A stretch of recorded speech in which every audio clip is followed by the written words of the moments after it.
மலையக அதிகார சபையின் அதிகாரங்களை குறைப்பதற்கு நடவடிக்கை முன்னெடுப்பு கைவிடுமாறு மனோகணேசன் எம்பி வலியுறுத்தி என்பதாக வீரகேசரி பத்திரிகை தலைப்பிடுகிறது. நாங்கள் பெரும் போராட்டத்துக்கு மத்தியில் கொண்டு வந்த மலையக அதிகார சபையின் அதிகாரங்களை அமைச்சின் கீழ் கொண்டு வர அரசாங்கம் நடவடிக்கை எடுத்திருக்கிறது. இதை செய்ய வேண்டாம் என அரசாங்கத்தை கேட்டுக்கொள்கின்றோம். அத்துடன் மக்கள் விடுதலை முன்னணியின் அட்டன் பிரகடனத்தில் தெரிவிக்கப்பட்டது எதுவும் இதுவரை மேற்கொள்ளப்படவில்லை. குறைந்தபட்சம் அதனை ஆரம்பித்து நம்பிக்கையை ஏற்படுத்த வேண்டும் என தமிழ் போக்குவரத்தின் பாராளுமன்ற உறுப்பினர் தலைவர் மனோகணேசன் அவர்கள் தெரிவித்திருக்கின்றார்.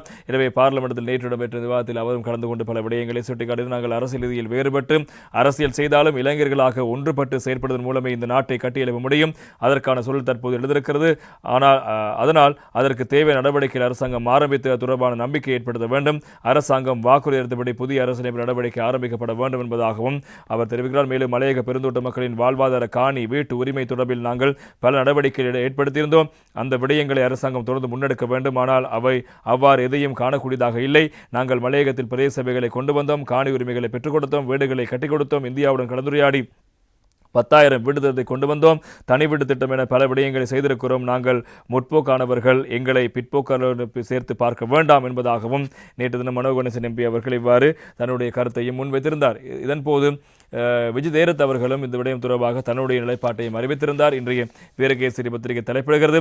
மலையக மக்கள் சொற்பதத்தை சட்ட ஆவணங்களில் உள்ளடக்க நடவடிக்கை அமைச்சர் விஜய் தேரத் அறிவிப்பு என்பதாக அந்த செய்திக்கு தலைப்பிடப்படுகிறது. மலையக தமிழ் மக்கள் என்ற சொற்பதத்தை சட்ட ஆவணங்களில் உள்ளடக்க தேவையான சட்ட திருத்தங்கள் மேற்கொள்ளப்படும்.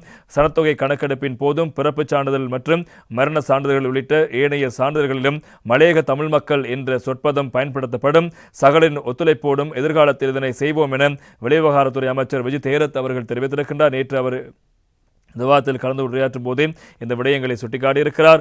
மலையக மக்கள் பிரத்யேக கலாச்சாரங்களை கொண்ட மக்கள் என்று ஏற்றுக்கொண்டிருக்கின்றோம். அது எங்களின் கொள்கையாகும். ஹட்டன் பிரகடனத்தில் இத்தொடர்பில் குறிப்பிட்டிருந்தோம். அதன்படி அந்த மக்கள் மலையக தமிழ் மக்கள் என்று இன்றைய பிரேரணையிலும் ஏற்றுக்கொள்ளப்பட்டிருக்கிறது. அத்தோடு ஐநா மனித உரிமைகள் ஆணையாளரும் அவ்வாறு அந்த மக்களை அழைப்பதை ஏற்றுக்கொண்டிருக்கின்றார். அடுத்ததாக சட்ட ஆவணங்களிலும் இந்த வசனம் உள்ளடக்கப்பட வேண்டும். இதற்கான சில சட்ட திருத்தங்களை மேற்கொள்ளவிருக்கின்றோம். சனத்தொகை கணக்கெடுப்பின் போதும் பிறப்புச் சான்றிதழ் மற்றும் மரண சான்றிதழ்கள் உள்ளிட்ட ஏனைய சான்றிதழ்களிலும் இந்த வசனத்தை பயன்படுத்த தேவையான சட்ட திருத்தங்களை செய்ய வேண்டும். சகலின் ஒத்துழைப்புடன் எதிர்காலத்தில் இதனை செய்வோம். சில தரப்பினர் இனங்காணாமல் இருந்தாலும் அவர்களையும் இனங்காண செய்து அதனை செய்வோம். மலையக மக்கள் இலங்கையர்களை அவர்களை ஏற்றுக்கொண்டு அவர்களின் உரிமைகளை பாதுகாக்க வேண்டியது எங்களுடைய பொறுப்பாகும்.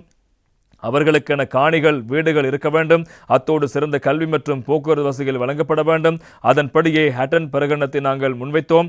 இவர்களே இந்த நாட்டில் அதிக அளவில் பாதிக்கப்பட்டவர்கள் இருக்கிறார்கள். அவர்களுக்கான வேலை திட்டங்கள் நாங்கள் முன்னெடுப்போம் என்பதாகவும் நேற்று தினம் அமைச்சர் விஜய் தேரத் அவர்கள் பாராளுமன்றத்தில் சுட்டிக்காட்டியிருக்கிறார்.